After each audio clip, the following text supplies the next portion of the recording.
গণতন্ত্র। আমাদের আপনার ভাই এখানে আছে, আপনার তো এই নিয়তে আছে নাকি অন্য কোনো নিয়ত? আমাদের আপনার ভাই মাশাআল্লাহ ইনশাআল্লাহ সিলেটের এমপি হবে, আল্লাহ কবুল করেন। যাই হোক, আপনার ভাইয়ের সাথে আমার ভালো পার্সোনাল সম্পর্ক একটু মধুর, এই জন্য একটু হাসাহাসি করলাম। আপনারা আবার দোয়া করেন, অন্তর থেকে দোয়া করেন, আল্লাহ তৌফিক দান করেন। না, নির্বাচনের শরীয়ী পদ্ধতি কি আমি শুধু একটু বলছি। আমি জানি আপনারা এখানে অনেকে আছেন যে হযরত গণতন্ত্র এই তো বিষয়টা। আচ্ছা, একটু মন দিয়ে শোনেন 2 মিনিট। আচ্ছা, গণতন্ত্র এই বিষয়টা কি 1863-তে আপনার আব্রাহাম লিঙ্কনের সেই যে এক ধারা সে আবিষ্কার করলো যে democracy is the government of the people, by the people and for the people. গণতন্ত্র হলো এমন একটা শাসন ব্যবস্থা যেখানে জনগণের উপর, জনগণের মাধ্যমে জনগণের ক্ষমতা চলবে, অর্থাৎ যেই নিয়ম নীতিতে জনগণের শাসন চলবে, জনগণের আইন চলবে, এটাই গণতন্ত্র। সেখানে গণতন্ত্রে দেশের মালিক হবে জনগণ আর তারা আইন করবে। আর আমরা বলি রাষ্ট্র, এটার মালিক হলো আল্লাহ। অনেকের গেঞ্জির পিছনে লেখা আছে people are source of all power, জনগণ সকল ক্ষমতার উৎস। নাউজুবিল্লাহ, জোরে বলি, সকল ক্ষমতার উৎস কে? আল্লাহ। এটা প্রথম কথা। তাহলে গণতন্ত্র এটা তারা বললো, এটা হলো একটা বিষয়। আমাদের কথা হলো সূরা বানী ইসরাঈলের 111 নম্বর আয়াতে যে কথাটা আছে, একদম সূরা বানী ইসরাঈলের সর্বশেষ আয়াত, ওয়ালাম ইয়াকুল্লাহু শারীকুন ফিল মুলক, আল্লাহর রাজত্বে কোনো শরীক নাই। বলেন, আল্লাহর রাজত্বে কি নাই? শরীক নাই। দেশের রাজত্ব কার? এই আল্লাহর রাজত্বে কোনো শরীক নাই। এটা ইসলামী আকীদা যে দেশের রাজত্ব হবে এটা আল্লাহর মালিকানা, এটা গণতন্ত্র, এটা মালিক হবে না। এটা আমাদের ইসলামী মূল্যবোধে বিশ্বাসীদের আকীদা।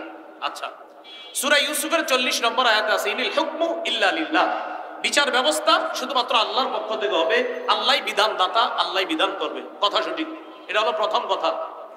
দ্বিতীয় কথা খুব ভালো করে মনে রাখবো, ইসলামী হুকুম অনুযায়ী গণতন্ত্রের যেই বিধান, এই বিধানকে মানতে হবে। এই বিধান না মানার কোনো সুযোগ নাই। ইসলামী হুকুম অনুযায়ী গণতন্ত্রের পক্ষে কেউ না, কোনো ওলামায়ে কেরাম না। এটা হলো দ্বিতীয় কথা। এবার মূল কথাটা শোনেন। তাহলে হুজুর যেহেতু গণতন্ত্রের পক্ষে না তো কি করব? এখন ওলামায়ে কেরামের মধ্যে 2 দল। এক দল বলেন গণতন্ত্রের বর্তমান পদ্ধতিতে দেশে স্বেচ্ছায় অথবা ইচ্ছায়, ইচ্ছা করে হোক স্বেচ্ছায় হোক, মানুষকে বাধ্য করা হচ্ছে। এই পদ্ধতিতেই মানুষ যেন তাদের ক্ষমতা প্রতিষ্ঠিত করে, মানুষকে বাধ্য করা হচ্ছে। বাধ্য করার কারণে ওলামায়ে কেরাম আজিমত এবং রুখসতের মাসালার মধ্যে রুখসতটা গ্রহণ করে ওলামায়ে কেরাম চিন্তা করলেন, যদি ওলামায়ে কেরাম দায়িত্ব না নেয় নাস্তিকদের হাতে দেশ চলে যাবে। ওলামায়ে কেরাম যদি দায়িত্বে না আসে তাহলে ইসলামী বিরোধী যারা শক্তি আছে তারা এদেশে তাদের শক্তিশালী পাকাভুক্ত হবে। তখন ওলামায়ে কেরামের মধ্যে একদল বলেন সুতরাং নাস্তিক্যবাদী শক্তিকে রহিত করার জন্য এই পদ্ধতিতে জনগণের অংশগ্রহণ করা আবশ্যক। এটা এক দলের অভিমত। আরেক দল বলেন জায়েজ। একদল বলছে আবশ্যক, আরেক দল বলছে এটা জায়েজ। এই পদ্ধতিতে অংশগ্রহণ করে নাস্তিক্যবাদের বিরোধিতা করা এবং আল্লাহর হুকুম পৃথিবীতে প্রতিষ্ঠিত করার জন্য চেষ্টা করা। আমি জানতে চাই, আমাদের আপনার ভাই এখানে আছে, আপনার তো এই নিয়তে আছে নাকি অন্য কোনো নিয়ত? আমাদের আপনার ভাই মাশাআল্লাহ ইনশাআল্লাহ সিলেটের এমপি হবে, আল্লাহ কবুল করেন। যাই হোক, আপনার ভাইয়ের সাথে আমার ভালো পার্সোনাল সম্পর্ক একটু মধুর, এই জন্য একটু হাসাহাসি করলাম। আপনারা আবার দোয়া করেন, অন্তর থেকে দোয়া করেন, আল্লাহ তৌফিক দান করেন। না, এখন এই পদ্ধতিতে জনগণ অংশগ্রহণ করবে, করার পর এখানে মনে রাখতে হবে 4টা কথা। বলেন, সাক্ষ্য, সুপারিশ, প্রতিনিধি, আমানত। সাক্ষ্য, সুপারিশ, প্রতিনিধি নির্বাচন, উকিল নির্বাচন, আমানত। এই 4টা কথা। এবার বলেন, ভোট মানি হলো সাক্ষ্য দেওয়া, সুপারিশ করা, উকিল নিযুক্ত করা, আমানত রক্ষা করা। আপনি যে কারো পক্ষে আপনি একটা কথা বলতেছেন যে আমি অমুককে প্রতিনিধি বানাবো, এই প্রতিনিধি বানানোর অর্থ হলো 1 নাম্বার আপনি তার পক্ষে সাক্ষী দিতেছেন। আপনি তার পক্ষে সাক্ষী দিতেছেন। এই সাক্ষী আপনি তার পক্ষে এটা যে দিতেছেন এটা বুঝে শুনে আপনি তার পক্ষে সাক্ষী দিতে হবে। এটা হলো 1 নাম্বার কথা। তো এই যে 2 নম্বর কথা, সুপারিশ করা, সূরা নিসার 85 নম্বর আয়াতে আছে মাইয়াশফা শাফাআতান হাসানা ইয়াকুল্লাহু নাসিবুম মিনহা, যে সঠিক ব্যাপারে সুপারিশ করবে, সুন্দর সুপারিশ করবে, এটার সওয়াব সে পাবে। ওমাইয়াশফা শাফাআতান সাইয়্যিআ, আর যে ব্যক্তি খারাপ ব্যাপারে সুপারিশ করবে ইয়াকুল্লাহু কিফলুম মিনহা, সে এটার গুনাহের অংশও পাবে। এবার বুঝেন, একজন আল্লাহওয়ালা ব্যক্তি আর একজন খারাপ ব্যক্তি, একজন তাকওয়াবান মানুষ তাকেও চাইলে আমি নির্বাচন করতে পারি, আর একজন খারাপ মানুষ তাকেও নির্বাচন করতে পারি। এই আল্লাহওয়ালা মানুষকে আমি তার পক্ষে কথা বলা মানে হলো ভালো কাজের সুপারিশ করা, খারাপ মানুষের পক্ষে কথা বলা মানে খারাপ কাজে সুপারিশ করা। খারাপ কাজে যদি সুপারিশ করি কিয়ামতের ময়দানে আল্লাহর কাছে আমাকে দাঁড়াতে হবে। তাহলে 1 নাম্বার সাক্ষ্য দেওয়া, আমি সাক্ষ্য দিচ্ছি। 2 নাম্বার আমি সুপারিশ করতেছি। 3 নাম্বার আমি উকিল নিযুক্ত করতেছি, প্রতিনিধি নিযুক্ত করতেছি আমার পক্ষ থেকে। আমরা যাকে দায়িত্বশীল বানাবো তিনি আমাদের পক্ষ থেকে ওকালতি করবে, আমাদের প্রতিনিধিত্ব করবে। 4 নাম্বার আমানত, এটা একটা আমানত। প্রিয় ভাইয়েরা, এই আমানত যেন অপাত্রে না পড়ে। আর মুফতি শফি রহমতুল্লাহ আলাইহি লেখছেন 3টা: সাক্ষ্য, সুপারিশ আর হলো প্রতিনিধিত্বের অথরিটি প্রদান করা। এই 3 ক্ষেত্রে মুসলমান বুঝে শুনে পা বাড়াতে হবে। আমি আপনি আগামীতে এই 3টি বিষয় মাথা রাখবো যে আমি কিন্তু কারো পক্ষে হয়তো সাক্ষী দিতে হবে, আমি কারো পক্ষে সুপারিশ করতে হবে, আমি জনগণের জন্য কাউকে প্রতিনিধি নিযুক্ত করতে হবে। আল্লাহ, আমার সাক্ষ্যটা যেন অন্যায়ের পক্ষে না হয়, আমার সুপারিশ যেন অন্যায়ের পক্ষে না হয়, আমি যাকে প্রতিনিধি বানাবো তিনি যেন কোনো খারাপ মানুষ না হয়। প্রিয় ভাইয়ারা, এই 3টা কথা আরো প্রত্যেকে 10 জনকে জানায় দিবেন যে আগামীতে 3টা কথা মাথায় রাখবা। আমি যার পক্ষে সুপারিশ করব, আমি যার পক্ষে সুপারিশ করব তিনি ভালো মানুষ হয়, আমি যার পক্ষে সাক্ষ্য দিব তিনি যেন ভালো মানুষ হয়, আমি যাকে প্রতিনিধি বানাবো তিনি যেন ভালো মানুষ হয়। এই কথাটা পরিবারেও আলোচনা করবেন, সারা দেশে আলোচনা করবেন, আরো 10 জনকে জানায় দিবেন, শোনো তুমি কিন্তু সাক্ষ্য দিচ্ছ, এটা ভালোর পক্ষে দিতে হবে। শোনো তুমি সুপারিশ করতেছো, ভালোর পক্ষে সুপারিশ করতে হবে। শোনো তুমি কিন্তু প্রতিনিধি নির্বাচন করতেছো, এই গরিব মানুষগুলার একজন প্রতিনিধি বানাইতেছো, সাবধান, খারাপ মানুষকে যেন তুমি প্রতিনিধি না বানাও, ভালো মানুষকে তোমার প্রতিনিধি বানাতে হবে। তো মুফতি শফি রহমতুল্লাহ আলাইহি বলছেন 3টা, আর তাফসীরের কিতাব ঘাটাঘাটি করলে পাবেন 4টা: সাক্ষ্য, সুপারিশ, উকিল নিযুক্ত করা আর হলো আমানত। এই 4টি বিষয় সামনের দিকে আমরা রেখে কোরআন সুন্নাহ অনুযায়ী ইনশাআল্লাহ আমাদের পাগুলা যেন সামনে বাড়াতে পারি, উলামায়ে কেরামের পরামর্শে যেন চলতে পারি। আল্লাহ তৌফিক দান করেন। আজকে এইখানে যারা আছেন এই 4টা ক্ষেত্রে আমরা খেয়ানত করব না, হাত তুলে ওয়াদা করি ইনশাআল্লাহ। রাজি আছি তো ইনশাআল্লাহ সকলে? নামাজ কায়েম করব। 2 নম্বর ওয়াতাউজ যাকাত, যাকাতের বিধান রাষ্ট্রীয়ভাবে চালু করবে, যাকাত দিবে। এটার দ্বারা উদ্দেশ্য হলো রাষ্ট্র হবে যাকাত ভিত্তিক, সুদ ভিত্তিক রাষ্ট্র ব্যবস্থা। এটার শেষ পরিণতি হলো ভিক্ষা করা। যাকাত ভিত্তিক রাষ্ট্র ব্যবস্থার শুভ পরিণতি হলো গরিব মানুষ ধনী হয়ে যাওয়া। সুদ ভিত্তিক রাষ্ট্র ব্যবস্থার কুফল গরিব মানুষ আরো গরিব হবে। যাকাত ভিত্তিক রাষ্ট্র ব্যবস্থার সুফল হলো গরিব মানুষ আরো ধনী হবে। 4 কাজের যোগ্যতা রাখে যিনি, এমন কাউকে আমরা প্রতিনিধি বানাবো। 1 নাম্বার, যিনি নামাজ কায়েম করবে, রাষ্ট্রীয়ভাবে নামাজ প্রতিষ্ঠিত করবে। 2 নাম্বার, যারা যাকাত দিবে। 3 নম্বর, ও আমারু বিল মারুফ, যারা সৎ কাজের আদেশ করবে। 4 নম্বর, ওয়ানাহাউ আনিল মুনকার, অসৎ কাজ থেকে নিষেধ করবে। এমন কাউকে যেন আমরা প্রতিনিধি না বানাই যিনি নিজেই অসৎ কাজ করে, তো তিনি অন্যকে অসৎ কাজের বাধা কিভাবে দিবে? এটা বুঝে ঠিক বলতে হবে, রেডিমেড ঠিক না, আসলেই ঠিক। যিনি অসৎ কাজে বাধা দিতে পারে না এমন কাউকে যদি আপনি প্রতিনিধি বানান, তো তিনি অসৎ কাজে বাধা দিবে কিভাবে? এই জন্য এই 4 কাজের যোগ্যতা রাখে এমন ব্যক্তিকে আমরা ইনশাল্লাহ আগামীতে আমাদের দেশের প্রতিনিধি বানাবো ইনশাল্লাহ। এটা আমাদের জন্য আমানত। 10টি মৌলিক গুণের অধিকারী হতে হবে যিনি আমাদের দায়িত্বশীল হবেন। 1 নম্বর, তিনি আল্লাহমুখী হবে, পরকালমুখী হবে। ক্ষমতা যত বেশি হবে তিনি তত বেশি আল্লাহমুখী হবে। যত বেশি ক্ষমতা তার কাছে আসবে তিনি তত বেশি সালাত আদায় করবে, তত বেশি ইবাদত বাড়িয়ে দিবে, তত বেশি জনগণের কাছাকাছি যাবে এবং তত বেশি তিনি ইসলামের জন্য কাজ করবে। আর আল্লাহমুখী হবে তত বেশি যাকে আল্লাহ যত বেশি ক্ষমতা দান করবে। কিন্তু আপনি দেখেন বিভিন্ন দেশের বাস্তবতা হলো এই, যারা বর্তমান পৃথিবীতে বিভিন্নভাবে বিভিন্ন পন্থায় ক্ষমতায় অধিষ্ঠিত হচ্ছে, তাদের ক্ষমতা যত বাড়ে দুর্নীতি তত বাড়ে। কিন্তু একজন মুত্তাকি আল্লাহওয়ালা, যিনি পরহেজগার আল্লাহমুখী হবে, তিনি যদি ক্ষমতায় বসে তাহলে তার আল্লাহমুখী হওয়া এবং আখিরাতমুখী হওয়া আগের চেয়ে আরো বেড়ে যাবে। এটা হলো আমাদের প্রতিনিধি যিনি হবে তার 1 নম্বর গুণ হবে এটা। সুলাইমান আলাইহিস সালাতু ওয়াস সালামকে আল্লাহ তাআলা এত বড় রাজত্ব দান করছেন। সূরা আম্বিয়ার 81 নম্বর আয়াতে আল্লাহ বলেন, ওয়ালি সুলাইমান আর-রিহা আসিফাতান তাজরি বিআমরিহি ইলাল আরদিল্লাতী বারাকনা ফিহা। আমি সুলাইমানের জন্য ঝোড়ো হাওয়াকে বশীভূত করে দিলাম, বাতাসকে তার অনুগামী করে দিলাম। সুলাইমান আলাইহিস সালাতু ওয়াস সালাম বাতাসের উপর এমনভাবে তার ক্ষমতা আল্লাহ প্রতিষ্ঠিত করেছিলেন, সকালবেলা সিংহাসনের মধ্যে অধিষ্ঠিত হয়ে বাতাসকে হুকুম করতেন, অমুক এলাকায় আমার কাজ আছে, আমাকে নিয়ে যাও। মুহূর্তের মধ্যে বাতাস সিংহাসন 1 মাসের দূরত্বে পৌঁছে দিত। এত ক্ষমতাধর একজন বাদশাহ হওয়া সত্ত্বেও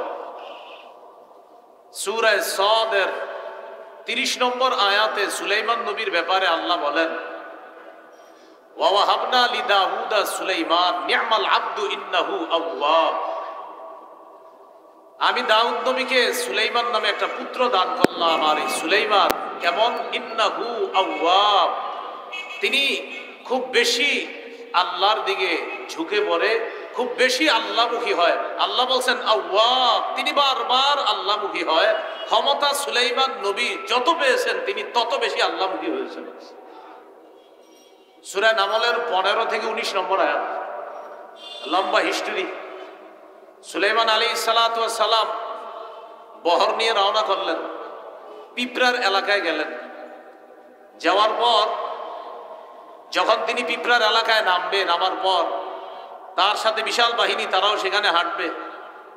পিঁপড়ার রানী যে ছিল, ক্বালাত নামলাতু ইয়া আইয়ুহান নামলু দুখুলু মাসাকিনাকুম লা ইয়াহতিমান্নাকুম সুলাইমানু ওয়া জুনুদুহু ওয়া হুম লা ইয়াশউরুন। পিঁপড়ার রানী বলল, ও পিপিলিকার দল, তোমরা তোমাদের ঘরে প্রবেশ করো, তোমাদের গর্তে প্রবেশ করো, সুলাইমান নবী এবং তার বাহিনী না জেনে তোমাদেরকে যেন পিষে না ফেলে। পিঁপড়ার এই কথা সুলাইমান নবী বুঝে ফেললেন। ফাতাবাসসামা দাহিকাম মিন কাওলিহা, পিঁপড়ার কথা বুঝে সুলাইমান নবী একটা মুস্কি হাসি দিলেন। আল্লাহ তাআলা মানুষ, জিন, ইনসান ইত্যাদি এগুলার পাশাপাশি পশু পাখির ভাষা বোঝার যোগ্যতাও সুলাইমান নবীকে আল্লাহ দান করছে। এখানে একটা কথা, যদি আপনারা কিছু না মনে করেন, ওলামা হযরতরা না, অন্যরা আমার সাথে বলতে হবে। বলেন, সুলাইমান নবী পাখির ভাষা প্রকৃত অর্থেই বুঝতেন, প্রতীকী অর্থে না। প্রকৃত অর্থেই সুলাইমান নবী পাখির ভাষা বুঝতেন, প্রকৃত। একটা হলো প্রকৃত আর একটা প্রতীকী। প্রতীকী প্রতীকী এই প্রতীকী অনেক বাংলা বই বা অনেকে কোনো কারণে লেখছে যে সুলাইমান নবী প্রতীকী অর্থে, মানে বিভিন্ন মাধ্যমে, ইশারার মাধ্যমে পাখির ভাষা বা বিভিন্ন অবস্থা দেখে বুঝতেন, এটাকে বলে প্রতীকী। কিন্তু বাস্তবতা হলো সুলাইমান নবী প্রকৃত অর্থে বাস্তবেই পাখির ভাষা বুঝতেন। আল্লাহ যোগ্যতা দান করছে, এই কথাটা মনে রাখা। তো সুলাইমান আলাইহিস সালাতু ওয়াস সালাম পাখির ভাষা বুঝলেন, একটা মুস্কি হাসি দিলেন। হাসি দেওয়ার পর সুলাইমান নবী বললেন, ওয়াকালা রাব্বি আউজি'নি আন আশকুরা নি'মাতাকাল্লাতী আন'আমতা আলাইয়া।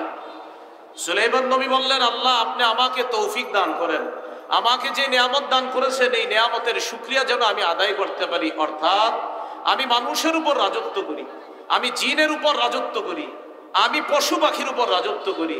আজকে পাখির ভাষাও আমি বুঝলাম। আল্লাহ আপনি যে আমাকে এত ক্ষমতা দান করেছেন, এত নিয়ামত দান করেছেন, আমি যেন এই নিয়ামত পেয়ে অন্য কোনো আচরণ যেন আমার দ্বারা প্রকাশ না পায়। আল্লাহ আপনি যে আমাকে এত নিয়ামত দান করেছেন, আমাকে তৌফিক দেন, আমি যেন আরো বেশি আপনার শুকরিয়া আদায় করতে পারি। এখান থেকে কি বুঝলাম, আমাদের যারা দায়িত্বশীল হবে তাদের 1 নম্বর গুণ হবে, তিনি যত বেশি ক্ষমতা পাবে তত বেশি আল্লাহমুখী হবে। 2 নম্বর, আমরা যাকে নির্বাচিত করব তিনি ইনসাফ প্রতিষ্ঠিত করবে এমন মানুষকে নির্বাচিত করতে হবে। এমন মানুষকে আমরা আমাদের জন্য নির্বাচন করতে হবে যিনি ইনসাফ প্রতিষ্ঠিত করবে। সূরা সদের ২৬ নম্বর আয়াতে আল্লাহ বলেন, ইয়া দাউদ ইন্না জাআলনাকা খলিফাতান ফিল আরদি ফাহকুম বাইনান নাসি বিল হক। এ দাউদ, আমি আপনাকে দুনিয়াতে প্রতিনিধি বানাইলাম। ফাহকুম বাইনান নাসি বিল হক, মানুষের মাঝে ইনসাফের সাথে আপনি বিচার করেন। দাউদ নবী ফিলিস্তিনের সর্বপ্রথম, বনি ইসরাইলের মধ্যে প্রথম ব্যক্তি দাউদ নবী, যিনি ফিলিস্তিনে প্রায় ৭৩% অঞ্চল আল্লাহ তাআলা দাউদ নবীর শাসন ব্যবস্থায় পুরা ফিলিস্তিনের প্রায় ৭৩% অঞ্চল দাউদ নবীর অধীনে আল্লাহ দিয়ে দিয়েছেন। মনে রাখা ভালো, ইহুদিরা ফিলিস্তিন শাসন করেছে প্রায় ৪৩৮ বছর। এই ৪৩৮ বছরের মধ্যে ইমানি শাসন হলো ৮০ বছর। ইমানি শাসন মাত্র ৮০ বছর। এই ৮০ বছরের মধ্যে ৪০ বছর হলেন দাউদ নবী শাসক, আর ৪০ বছর সুলাইমান নবী। অর্থাৎ বাবা দাউদ নবী ৪০ বছর শাসক ছিলেন ফিলিস্তিনের, আর সুলাইমান নবী ছিলেন ৪০। এই ৪০ দুগুণে ৮০। মনে রাখবো, আমরা বনি ইসরাইল জাতি ফিলিস্তিন শাসন করছে প্রায় ৪৩৮। এর মধ্যে ইমানি শাসন ছিল মাত্র ৮০ বছর। এই ৮০ বছর হলো দাউদ নবীর ৪০ বছর আর সুলাইমান নবীর ৪০ বছর। দোনো নবীর ব্যাপারে আল্লাহ সূরা নাবলের ১৫ নম্বর আয়াতে বলেন, ওয়াকালাল হামদুলিল্লাহিল্লাযী ফাদ্দালানা আলা কাসীরিম মিন ইবাদিহিল মুমিনিন।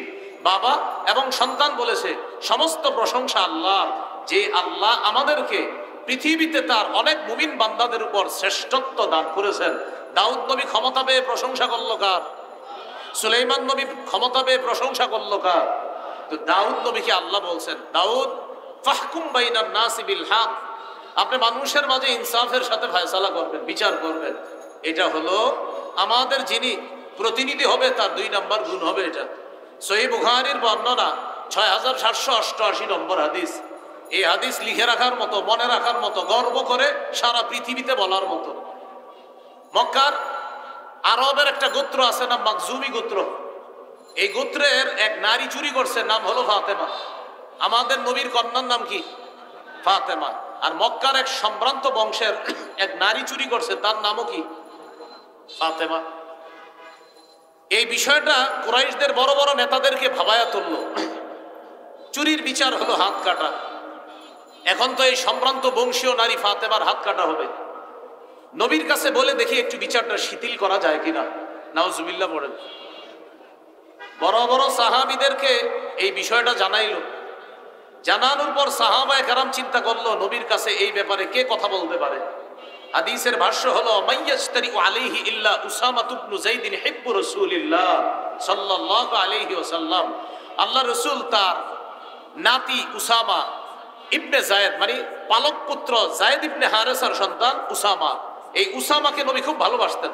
হাদিসে আসছে হিব্বু রাসূলিল্লাহ, নবীর খুব আস্থাভাজন, ভালোবাসার মানুষ। তো সাহাবায়ে কেরাম বলল, এই ব্যাপারে নবীর সাথে আমরা কেউ দুঃসাহস দেখাইতে পারবো না কথা বলার জন্য। উসামা পারে নবীর কাছে গিয়ে কথা বলতে, কারণ নবী উসামাকে খুব ভালোবাসে। উসামা ইবনে যায়েদ রাদিয়াল্লাহু তাআলা নবীজির কাছে গেলেন। যাওয়ার পর বললেন, এমন এমন ঘটনা, ফাতেমা নামে এক সম্ভ্রান্ত বংশীয় নারী চুরি করছে, এখন তার বিচারটাকে একটু শিথিল করা যায় না? নবীজি বুঝতে পারছে যে বড় বড় বয়স্করা আমার কাছে আসার সাহস না পেয়ে এই ছোট্ট উসামাকে আমার কাছে পাঠাইছে। নবীজি বাহিরে আসলেন।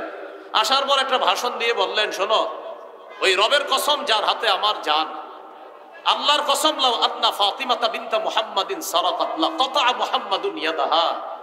আল্লাহর কসম, আমি নবী মুহাম্মদের কন্যা ফাতেমা যদি আজকে চুরি করত, ওই বংশীয় নারী ফাতেমা চুরি না করে আমি নবী মুহাম্মদ, আমার মেয়ে ফাতেমা যদি চুরি করত, তাহলে আমি নবী মুহাম্মদ আমার কন্যা ফাতেমার হাত কেটে দিতে আমি মোটেই দস্তবোধ করতাম না।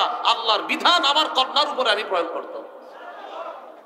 এটা হলো মুসলিম শাসকের ২ নম্বর বৈশিষ্ট্য হবে, তিনি ইনসাফ প্রতিষ্ঠিত করবেন। এখন ইনসাফ প্রতিষ্ঠিত করার সময় আপনি যখন ইনসাফ প্রতিষ্ঠিত করবেন, যেই মাত্র বিচারটা করবেন, তখনই দেখলেন সে তো আমার আত্মীয় লাগে, আর বিচার আপনি শিথিল করে ফেললেন। এটা ইসলাম শিক্ষা দেয় না। এজন্য ইসলামী শাসন ব্যবস্থায় যিনি মুসলিম শাসক মুসলমানদের প্রতিনিধিত্ব করবেন, তার 2 নম্বর গুণ হবে তিনি ইনসাফ প্রতিষ্ঠিত করবে সমাজে। এই জন্য আমরা এমন কাউকেই জনপ্রতিনিধি নির্বাচিত করব যার সিনায় কোরআন আছে, যার সিনায় হাদিস আছে, যিনি কোরআন হাদিস অনুযায়ী আমাদের মাঝে ইনসাফ ভিত্তিক একটা রাষ্ট্র ব্যবস্থা আমাদেরকে উপহার দিতে পারবে। মনে থাকবে তো সবার ইনশাআল্লাহ? 3 নম্বর, অন্যায়ের পথ পরিহার করে ন্যায়ের পথ চলা। অন্যায়ের পথ পরিহার করে ন্যায়ের পথে চলা। আরেকটু সুন্দর বাংলা আছে, ফাসাদের পথ পরিহার করে সংশোধনের পথে চলা।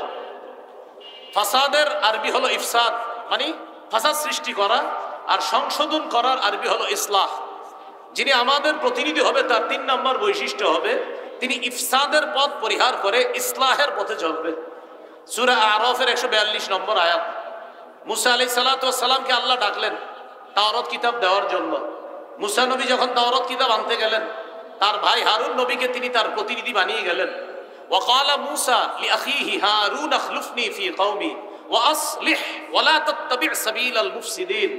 মুসা নবী তার ভাই হারুন নবীকে বললেন, ভাইজান আপনি আমার প্রতিনিধি হবেন, এখন আপনি জাতির মাঝে আপনি দায়িত্ব পালন করবেন, তাদের মাঝে আপনি সংশোধনের পথে চলবেন, ইসলাহের পথে চলবেন, ইফসাদের পথে চলবেন না। তাদের মাঝে আপনি ইসলাহ করে দিবেন, তাদের মাঝে কোনো ঝগড়া বিবাদ হলে এটা আপনি মিটিয়ে দিবেন, অর্থাৎ আপনি সংশোধনের পথ বেছে নিবেন, ইফসাদের পথ বেছে নিবেন না। কিন্তু আমাদের দেশের মধ্যে যদি এমন হয় যে উলামায়ে কেরাম এবং ইসলামী মূল্যবোধে বিশ্বাসী তাওহীদি জনতা তারা যদি আমাদের দেশে ইনসাফ কায়েম করতে চায়, আমাদের দেশে যদি তারা সত্য প্রতিষ্ঠিত করতে চায়, এই সত্যের বাধা দেওয়ার নাম হলো ইফসাদ, আর ওই বাধাকে প্রতিহত করার নাম হলো ইসলাহ। সত্য এটা যদি কেউ বাধা দেয়, এই বাধা দেওয়ার নাম ইফসাদ। মনে করেন এখানে আজকে জাতীয় উলামা মাশায়েখ আইম্মা মাশায়েখ কর্তৃক যে একটা আয়োজন হলো, এখানে সত্য প্রতিষ্ঠিত করার জন্য চেষ্টা করা হচ্ছে। এই চেষ্টায় বাধা দেওয়ার নাম ইফসাদ, মানে ফাসাদ সৃষ্টি করা, আর এই ফাসাদকে প্রতিহত করার নাম ইসলাহ, মানে সংশোধন করা। অতএব উলামায়ে কেরাম যখন মাঝে মাঝে বিভিন্ন দাবি দাওয়া নিয়ে সোহরাওয়ার্দী উদ্যান সহ আমাদের দেশের বিভিন্ন জায়গায় বিশাল বড় কোনো আয়োজন করে এবং তারা যখন কোনো দাবি দাওয়া পেশ করে, বুঝতে হবে ইসলামী মূল্যবোধে বিশ্বাসী তাদের দাবি এটা সত্যের পক্ষের দাবি। এই সত্যের বিরোধিতা করার নাম ফাসাদ সৃষ্টি করা, আর আমরা এটাকে প্রতিহত করব, এটার নাম হলো সংশোধন করা। এই হলো 3 নম্বর। 4 নম্বর যিনি আমাদের প্রতিনিধি হবে তার 4 নম্বর বৈশিষ্ট্য, তিনি শিষ্টের লালন করবে, দুষ্টের দমন করবে। এই কথাটা মনে রাখবেন। আমাদের যিনি প্রতিনিধি হবে তার 4 নম্বর বৈশিষ্ট্য, ভালোকে লালন করবে, খারাপকে দমন করবে। কিন্তু আমরা এই বাংলাদেশের পরিস্থিতি এবং বাস্তবতা এবং সত্য কথা, আমাদের কথাগুলা অনেক দূর পর্যন্ত যাওয়া দরকার। আমরা দেখি আমাদের দেখে ভালো যারা তাদেরকে দমন করা হয়, আর খারাপ যারা তাদেরকে লালন করা হয়। অথচ উচিত কি? ভালোকে লালন করা, খারাপকে দমন করা। উলামায়ে কেরাম ইসলামী মূল্যবোধে বিশ্বাসী তাওহীদি জনতা, এরা হলো ভালো, এদেরকে লালন করতে হবে। এদেশে 90 ভাগের বেশি মুসলমান। এই মুসলমানের স্বাধীন দেশে সবচাইতে পরাধীন মনে করা হয় মুসলমানদেরকে। যদি পরাধীন মনে করা না হতো তাহলে মুসলমানদের বিভিন্ন ইস্যুতে তাদের দাবি দেওয়া সবচেয়ে গুরুত্ব দিত, কারণ পার্সেন্ট হিসাবে এই দেশে কারা বেশি। এরপরও আমাদের দাবি দেওয়ার মূল্যায়ন করা হচ্ছে না। কিছু কিছু ক্ষেত্রে এমন মনে হয় যেন আমাদের কথাগুলো কানেই নেয় না, যে তোমাদের যা মন চায় করো আর আমি যা মন চায় করবো না। এই জাতীয় কোনো কর্মকাণ্ড ভবিষ্যতে চলতে দেওয়া যায় না, উচিত না। উলামায়ে কেরাম যে কোনো কাজে কর্মে এবং অন্যায়, উলামায়ে কেরাম যদি আমাদেরকে যে কোনো জায়গায় আহ্বান করে স্বতঃস্ফূর্তভাবে, টুপি দাড়িওয়ালা সহ অন্য মুসলিম ইসলাম যারা আছে, ইসলামী মূল্যবোধে বিশ্বাসী সকলকে নিয়ে কারা কারা ইনশাআল্লাহ আমরা তাদের আহ্বানে সাড়া দিতে রাজি আছি? রাজি আছি তো সবাই ইনশাআল্লাহ?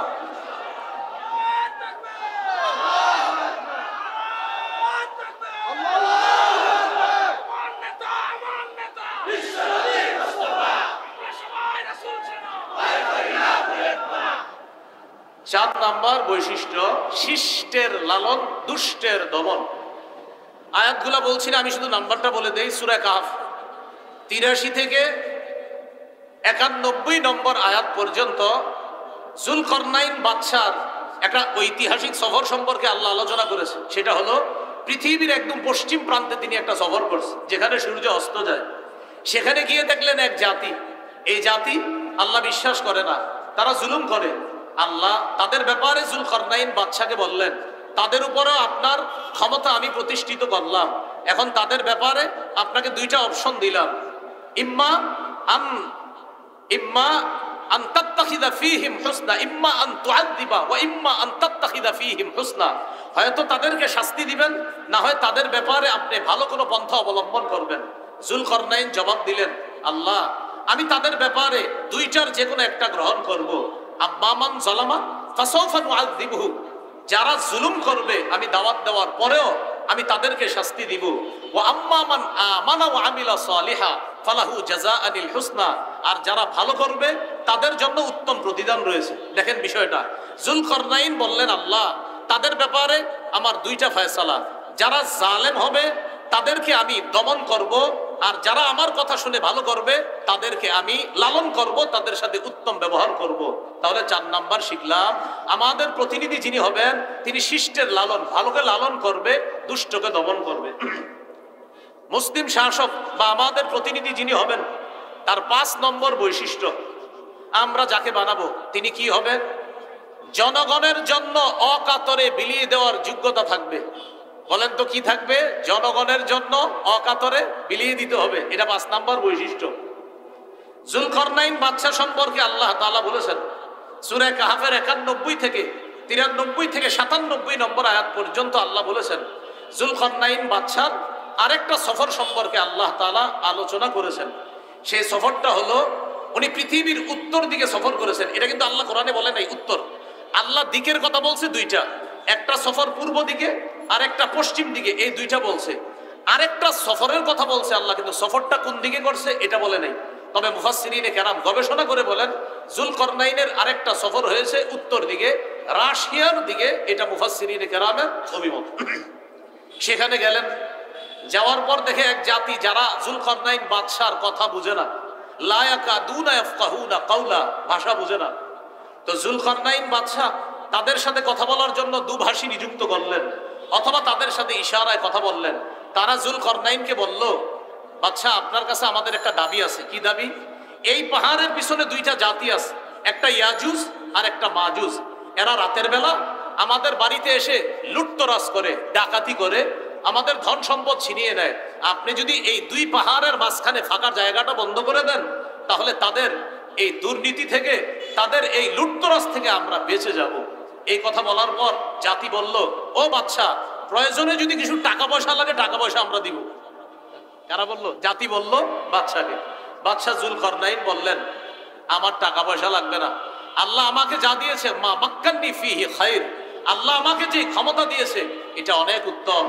আইনুনি বিকুওয়া, তোমরা আমাকে একটু সহযোগিতা করবা, এই দেয়াল দেওয়ার জন্য, প্রাচীর নির্মাণ করার জন্য তোমরা আমাকে একটু সহযোগিতা করবা, আর যা যা লাগবে এগুলা সব আমি নিজস্ব অর্থায়নে সব কিছু আমি এনে দিব, তোমরা শুধু একটু বহন করে নিয়ে আসবা। বাদশা জুলকরনাইন দুই পাহাড়ের মাঝখানে একটা প্রাচীর দিয়ে দিলেন।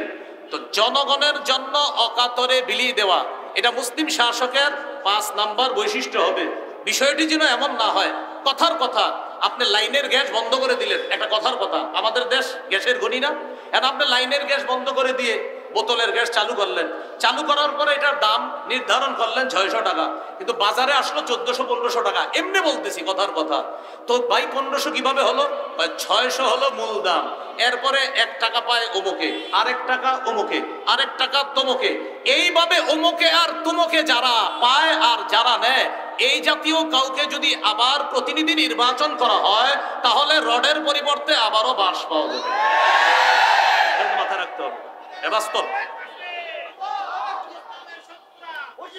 একটু কথাগুলো বুঝতেছেন তো?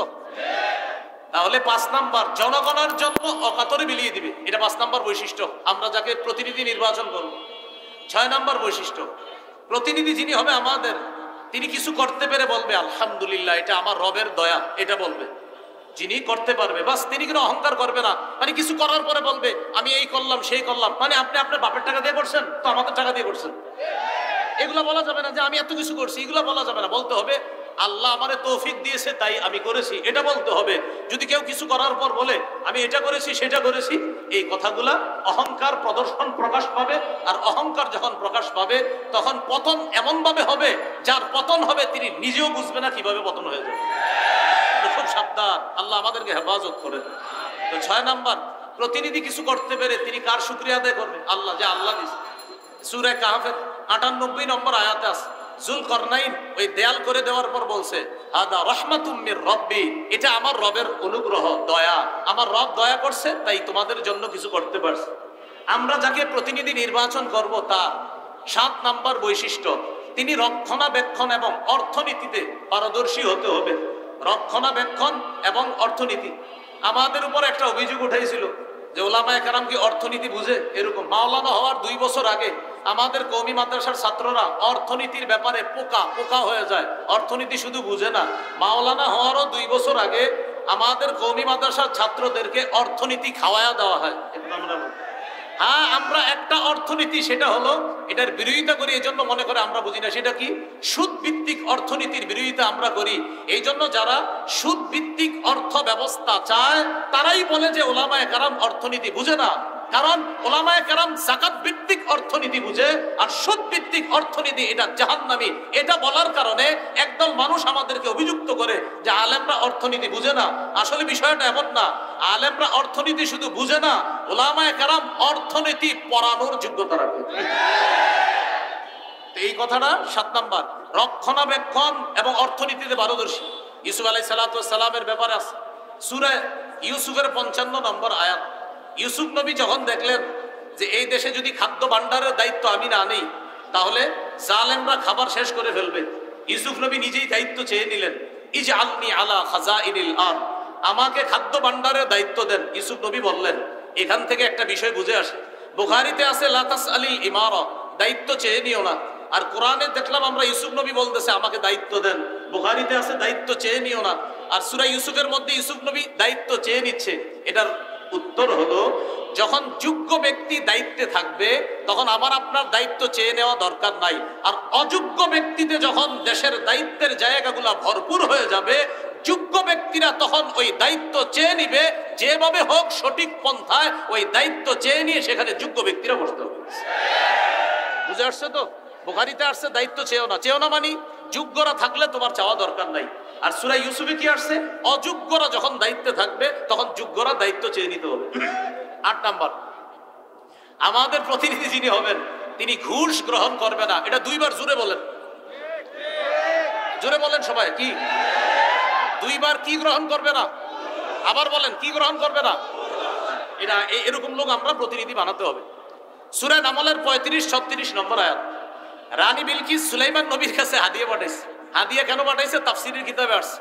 রানীর উদ্দেশ্য হলো সুলাইমান নবী যদি হাদিয়া পাওয়ার পর চিন্তা করে এত কিছু দিল, যাক এই মহিলারা আর কিছু বলবো না।